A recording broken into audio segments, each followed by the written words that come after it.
ঝালকাঠির রাজাপুর উপজেলার গালুয়া ইউনিয়ন স্বাস্থ্য কমপ্লেক্সের পাশে এই সেতুটি নির্মাণ করা হয় 2023 সালের ডিসেম্বরে।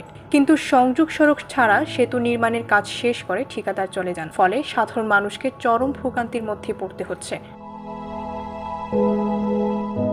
রোগী, বাচ্চা, বৃদ্ধ সবাইকে এই সিঁড়ি বেয়ে পার হতে হয়। গাড়িতে রোগী যেতে না পারায় কাঁধে করে রোগী নিয়ে যেতে হয় হাসপাতালে। স্থানীয় সরকার প্রকৌশল অধিদপ্তর এলজিডির অধীন এই প্রকল্পের বরাদ্দ ছিল 1,62,00,000 টাকা, কিন্তু সংযোগ সড়ক না থাকায় সেতুটি এখন পরিণত হয়েছে গলার কাটায়। এই জায়গায় সংযোগ সড়কটা এখন পর্যন্ত কমপ্লিট করে নাই, যার কারণে স্কুলে আসা যাওয়া করতে, বাজারে যাওয়া আসা করতে আমাদের অনেকেরই প্রবলেম হয়। হাসপাতালের কাছে ব্রিজ আজকে থেকে 1.5 বছর প্রায় করে রাখছে, ফালাই রাখছে। এই ব্রিজের আগামাতে এপাশ ওপাশ করা হয় না। আমাদের স্থানীয়ভাবে আমরা স্থানীয় বাসিন্দারা মিললে সিঁড়ি করিয়া তারপর ওখান থেকে উঠতে এসেছি, কাঠের সিঁড়িটা কয়েকবার ভেঙে গেছে, কিন্তু আমরা টাকা পয়সা দিয়ে মেরামত করছি। আমাদের চলাফেরা খুব যাতায়াত খুব কষ্ট হইতেছে, বাচ্চারা পালাইতে পারতেছে না, কোনো মাল সামানে নিয়ে পালানো যায় না।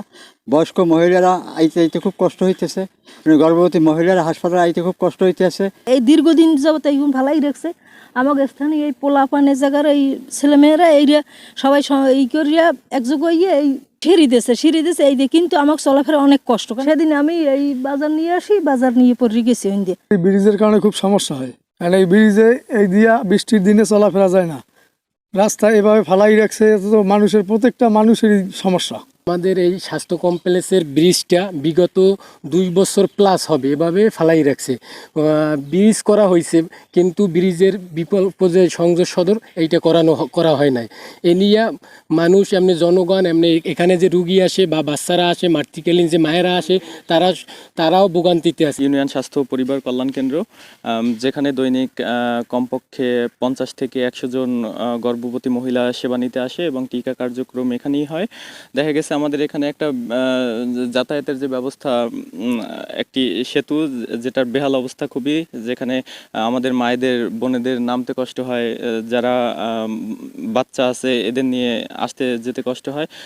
সো আমি চাইবো যে ঊর্ধ্বতন কর্তৃপক্ষ যারা আছে তারা এই বিষয়টি অবশ্যই বিশ্লেষণ করবেন, যত দ্রুত সম্ভব এই কাজটি সম্পন্ন করার জন্য অনুরোধ জানাচ্ছি। গালুয়া ইউনিয়ন স্বাস্থ্য কমপ্লেক্সের ডাক্তার মৃণাল কান্তি ভদ্র বলেন, হাসপাতালে রোগীদের আসতে খুবই কষ্ট হয়, অনেকেই সিঁড়ি বেয়ে আসতে পারে না। আমি আসার পরই দেখতেছি যে সামনের যে আমাদের স্বাস্থ্যকেন্দ্রের এখানে যে ব্রিজটার ঢাল নাই, এবং এখান থেকে রুগীপত্র যে আসা যাওয়া করে খুবই কষ্ট হয়, তাদের সমস্যা অনেক বেশি, এবং শিশু এবং বৃদ্ধরা তো আসতেই পারে না।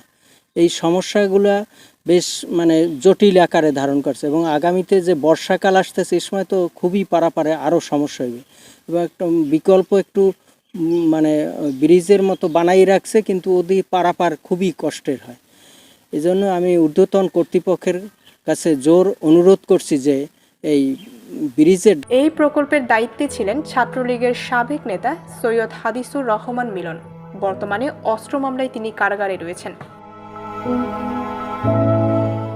দীর্ঘ 1.5 বছর ধরে দুর্ভোগে ভুগছেন স্থানীয়রা। তাদের একটাই দাবি, সংযোগ সড়ক নির্মাণ করে এই দুরবস্থা থেকে যেন মুক্তি দেওয়া হয়। রাজাপুরের এই সেতু যেন উন্নয়নের বদলে ভোগান্তির প্রতীক হয়ে উঠেছে। সংশ্লিষ্ট কর্তৃপক্ষ দ্রুত ব্যবস্থা না নিলে ক্ষোভ আরও বাড়বে, এমনটাই মনে করা হচ্ছে। উপজেলার নির্বাহী প্রকৌশলী মুঠোফোনে বলেন, ঠিকাদার অস্ত্র মামলায় জেলে থাকায় ঠিকাদারকে বাদ দিয়ে নতুন করে পূর্ণ দরপত্র আহ্বান করা হবে। এসব ফর্মালিটি সম্পন্ন করে সংযোগ সড়কের কাজ শুরু করা হবে। 1 বছরের টাকা রয়ে গেছে, ওইটা আমরা নতুন করে টেন্ডারটা ক্যান্সেল করে দিব, দিয়ে নতুন করে রিভেনিউ এস্টিমেট প্রস্তুতি করে পাঠানো হবে টাকা। পুনরায় আবার এলাকাবাসীর এখন একটাই দাবি, দ্রুত সংযোগ সড়ক নির্মাণ শেষ করে তাদের এই দুর্ভোগ লাঘব করা হোক। ডেস্ক রিপোর্ট, ভোরের পাতা।